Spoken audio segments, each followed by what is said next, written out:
Hi అండి, అందరికీ నమస్కారం. మొన్న ప్రభుత్వ పాఠశాలలకి అన్నిట్లకి మీటింగులు పెట్టి పేరెంట్స్ని కేకేసి ప్రముఖ మాటలైతే చెప్పారు. మాటలు ఏంటి అన్నది చాలామంది పేరెంట్స్ అయితే రాలేదండి. ఆ పేరెంట్స్ రాలేన వాళ్ళకైతే నేను చెప్తున్నాను, కొన్ని మాటలు వినండి. చాలా మంచి మంచి మాటలండి. ముందు ముఖ్యంగా మీటింగ్ పెట్టింది పిల్లలు ఎట్లాగుంటున్నారో, స్కూల్లో ఎలా చదువుకుంటున్నారు వాళ్ళ గురించి. తర్వాత అయితే ముఖ్యంగా చెప్పేది మత్తు పానీయాలకి అలవాటు పడిపోతున్నారు కానీ గంజాయి కానించి, గంజాయి ముఖ్యంగా ఎలాగ అలవాటు అవుతుంది మీ పిల్లల్లోని అని మాస్టర్లు అయితే చెప్పారు. డ్రింక్స్ గురించి అండి. ఒక టీచర్ అయితే చాలా బాగా చెప్పారు. ఆ టీచర్ మాటలు కూడా ఒక వీడియో పెట్టాను. ఆ వీడియో విన్న వాళ్ళు చాలామంది మారుతారు. మీరు కూడా ఆ వీడియో కూడా వినండి. టీచర్ చెప్పిన నా మాటల కంటే టీచర్ చెప్పిన మాటలు అయితే ఇంకా బాగా వింటాం కదా పేరెంట్స్ అయితే. ఎందుకు అలాగా పిల్లలు తయారవుతున్నారు అన్న దానికైతే మనకి వస్తున్నాయంటే అండి 3 డ్రింక్స్ అయితే వస్తున్నాయంటే, అయితే పిల్లలకైతే అలవాటు చేయకూడదు అన్నారు. ఆవిడ నేమ్స్ అయితే చెప్పిందండి. మనమైతే చెప్పకూడదు కదా, ఒక కంపెనీ నేమ్స్ అయితే మనం చెప్పకూడదని మానేశాను.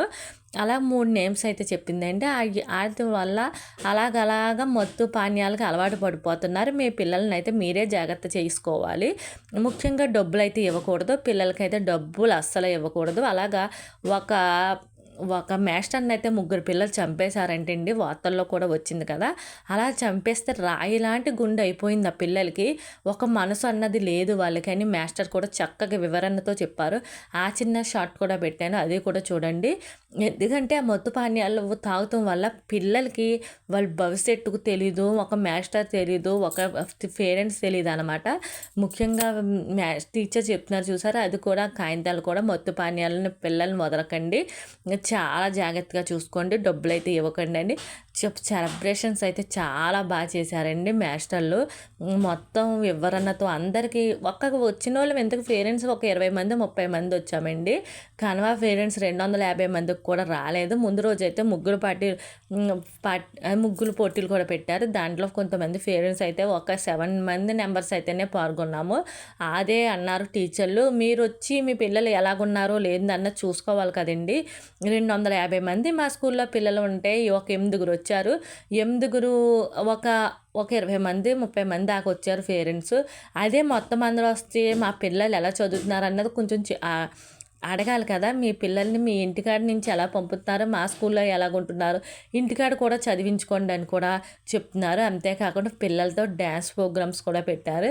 పిల్లలు అయితే చాలా బాగా చేశారండి డ్యాన్స్. అవి కూడా మాస్టర్ ప్రోత్సాహంతోనే చేశారు. మన ఇంటికాడ పేరెంట్స్ అయితే మనం నేర్పింది ఏమీ లేదు కదా. పిల్లలు మాస్టర్లు అయితే చాలా బాగా చూసుకుంటున్నారండి. నాకు అదే గర్వకారంగా ఉంది. నేను కూడా చెప్పానండి, పిల్లల్ని అయితే బాగా చదువుతున్నారండి. కరోనాలో 2 సంవత్సరాలు పిల్లల చదువులన్నీ దెబ్బైనాయి. కానీ ప్రభుత్వం పాఠశాలలో ఇప్పుడు ముఖ్యంగా పాఠాలు అయితే బాగా చెప్తున్నారు.